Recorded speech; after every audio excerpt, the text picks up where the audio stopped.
Hello everyone, what's up? It's Video Game Super Freak here, doing another one of my awesome videos. And today I will be talking about the new Transformers Fall of Cybertron game. I'm going to be talking about my thoughts on it, why it's a good game, and what we can look forward to. I'll be talking about a lot of information about the game. So without further ado, let's get started. First thing I'm going to talk about is multiplayer, and the first multiplayer gameplay I'm going to talk about is escalation. Now, originally in War for Cybertron, escalation consisted of never-ending map, never-ending levels, and escalation is, for all you new people who don't know what that is it's increasingly hard waves of enemies that just come at you, and you and your teammates got to fight through them all.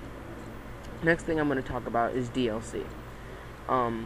Everyone's favorite prehistoric Transformers will be making an appearance in multiplayer. We have Grimlock here, and he and the rest of the Dinobot gang will be able to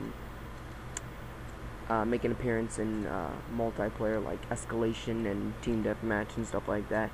But I'm a little concerned as to the power beyond this, because these guys are huge. They have so much power, flamethrowers and giant axes and stuff like that, and it's just very overpowering.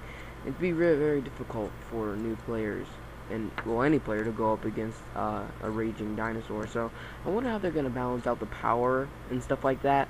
I hope they do it well, because yeah, that'd be difficult. I mean, it'd be the leader class and the frag launcher all over again. So I hope that High Moon takes care of that. If they do, that'd be awesome. I hope that issue can be resolved. I wonder what they have up their sleeve. Next thing I'm going to talk about is Grimlock. Grimlock does not have a gun. He is equipped with a shield and sword, and I wonder if that's the same for the rest of the Dinobots. Next thing is that the Insecticons will also be a playable DLC, so you Insecticon fans get to look out for that. Next thing I'm going to talk about is Megatron. Megatron, he looks pretty awesome in this game. He's got purple spikes on his back, a brand new fusion cannon, which, by the way, looks pretty awesome.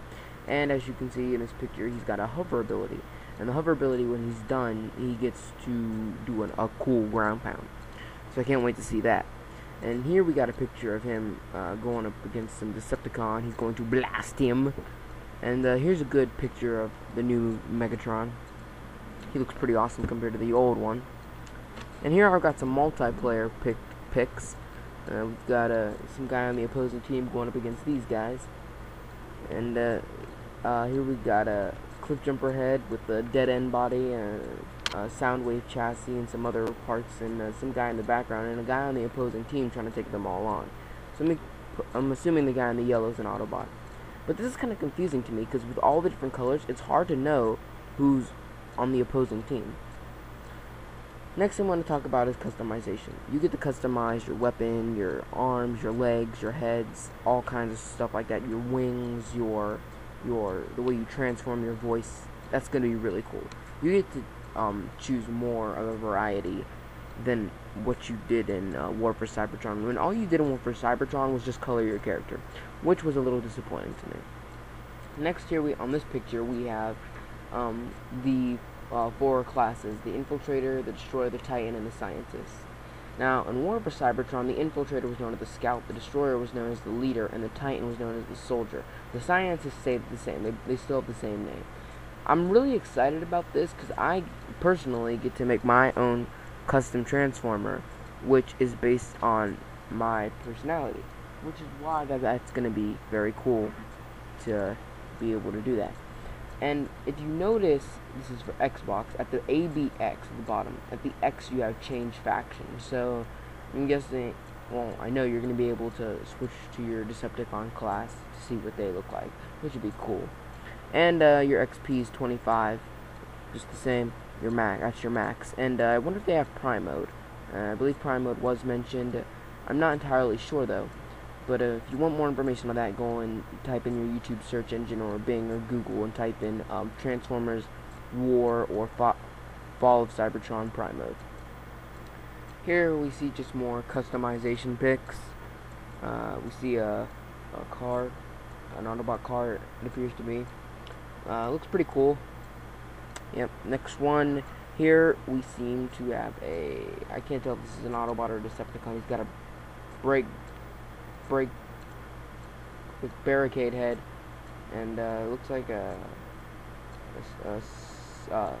sideswipe body. Anyways, here we've got a Warpath going up against all these other these Decepticons with his other teammate. Okay, I'm starting to understand this a little better too. It seems like you'll be able to know who your teammates are. Your opponents will have red over their heads, and your teammates will have like a greenish blue. So that's a little less confusing. Okay, and then this game you only have one ability, unlike in the other game when you could have like Whirlwind and Cloak. Here, this is a pretty cool picture. You see a Jazz chassis with a side swipe head, which is very cool. And you've got a dead end. So I wonder if those guys are on the same team. That'd be pretty cool. They must be, since they're running together and not trying to shoot each other, which is pretty cool right there. Massive explosion behind them. And here we have a really cool picture. We've got a Shockwave head with a, I think that's a Jetfire or a Shockwave body. I'm not sure. And he's got a Sentry there. It looks way better than the War for Cybertron Sentry. See an onslaught coming towards them.